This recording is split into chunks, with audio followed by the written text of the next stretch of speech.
I want to share with you about a session I had with a client who was transported to another dimension during a hypnotherapy session where she actually met a higher dimensional being who knew all of the secrets of the universe. And we actually got a chance to ask him a ton of questions, some of which I'll reveal toward the end of the video. Hi, my name is Tina Worthey.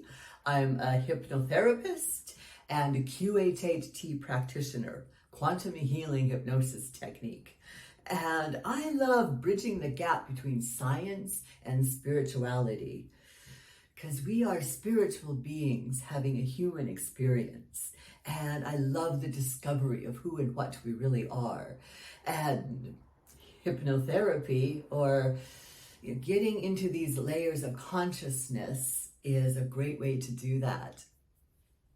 I always like to have my clients set an intention for their hypnosis. And this client, let's call her Kay, obviously I can't reveal her real name.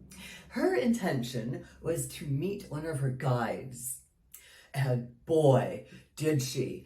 Her guide even taught her how to channel.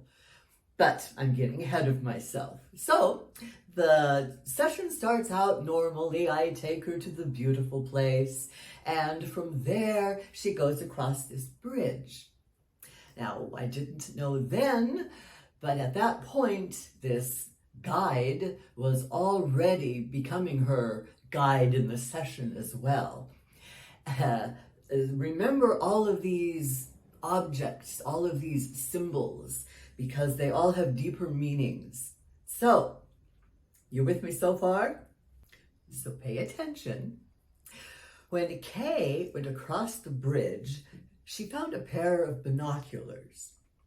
When she looked through the binoculars, what she saw was a scene in a desert, like an oasis.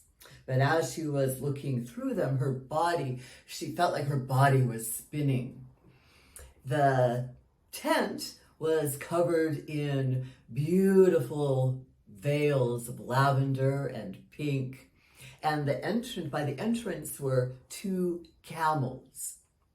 Then I asked her to look at herself, and when she got a sense of herself, she was barefoot with henna painted on her feet and her hands. She also was covered in veils or scarves of pastel colors, everything covered except her eyes.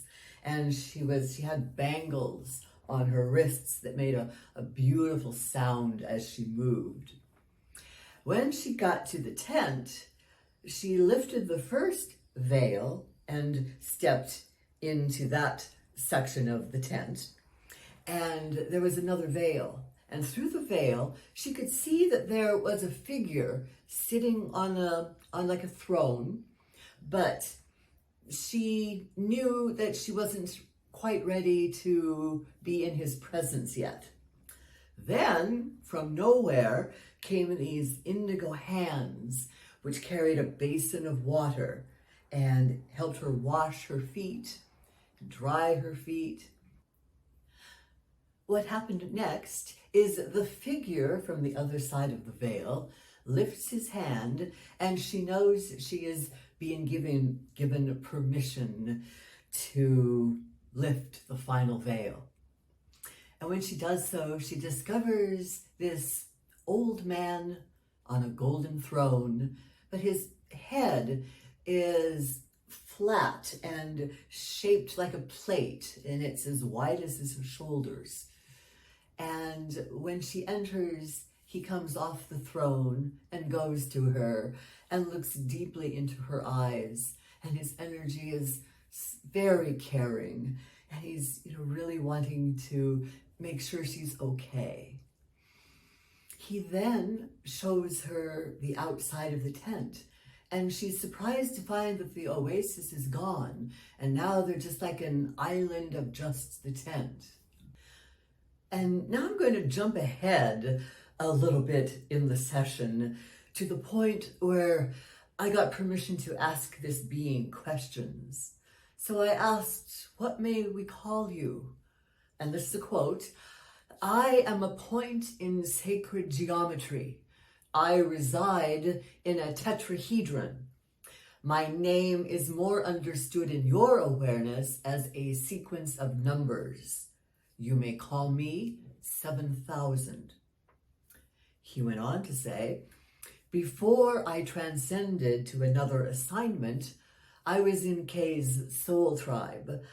I lived many lifetimes with her. I watched over her and protected her, and I still have this connection with her, and I love her.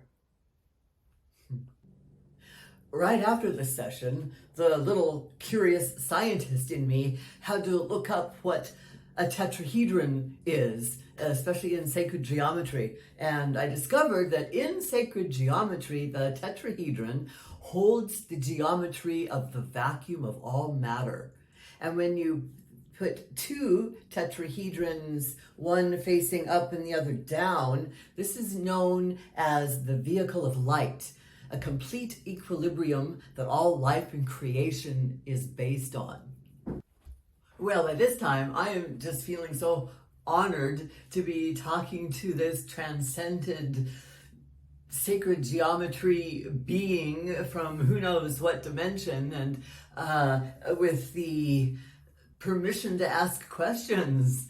So then I asked him, what was the symbology of the different elements that Kay experienced getting to his presence? And he shared a lot of information with me.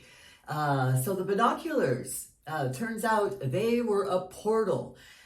And as soon as her eyes looked through the portal, they were able, says we were able to then transport her to our dimension. I asked about, well, what about the desert? And he says that she was taken symbolically to a desert, much like Jesus and Moses in the burning bush. And this represents the ideal environment for divine revelation. And 7,000 said he used it as an aid to get her there. The two camels by the entrances, side by side, like partners, sitting side by side like lovebirds. And this represents being rightly partnered with your guides. And I intuit that this holds true for all of us. And how to get there is kind of revealed in the symbology of the veils, which 7,000 says represent both layers of self and dimensions. And that as Kay moved through these layers of self, she was finally able to reach the dimension where this guide 7,000 resides. And on the personal level, he said the veils that were covering her body also represent the ways in which Kay distances herself from herself. And don't you feel that this is true for so many of us? We are the ones in our own way to these higher dimensions, to these truer states of being. And that for Kay, she's been too scared to look at herself. She finds looking at the beauty in others a much more easier than seeing the multidimensional layers of herself. So I thought that was so profound. The golden throne where 7,000 was seated when Kay first entered the last veil of the tent does not represent superiority or power over, but 7,000 said it represents that each of us should be seated symbolically on our own throne, because it's from a place of rest where you are firmly seated, knowing who and what you are and what you're connected to in order to have the ability to manifest. Remember the bangles Kay wore when she first went into the tent? Well, these, according to 7,000, are a reminder of healing sounds from her past lives that currently resonate with certain neurotransmitters in her body. So when people hear certain sounds, the neurotransmitters are activated. So this is yet another layer or flavor of information that we all store within us, sound. Now, Kay has been working through layers of herself for quite some time now. This was not her first session with me and her interspiritual work. And the 7,000 taught her and let her experience how to channel, in her case through her writing. And I won't share with you how specifically for Kay, but 7,000 did say that the channeled energy is a collective, collaborative energy. In this case, full of playfulness and lightness. And he encouraged the use of humor. Another quote from 7,000, humor can open up the heart so that the seeds of awareness can take root. 7,000 commented that most people on this planet still remain distracted, especially by war and capitalism. He said that the wars that are going on in our external environment reflect and symbolize the internal war within each individual, kind of the war between our real purpose and being still plugged into the matrix. What else? But he said that the planet, meaning Earth, is exactly what is needed for so many of us to transcend to the next level.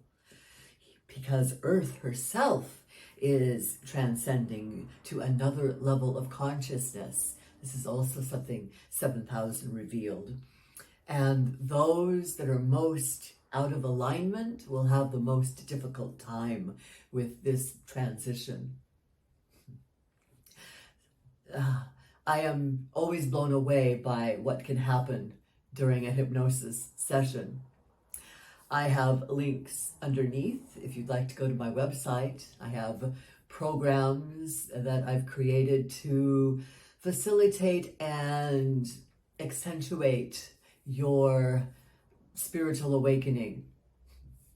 And I look forward to just propagating more love and awareness on this beautiful planet we all call home.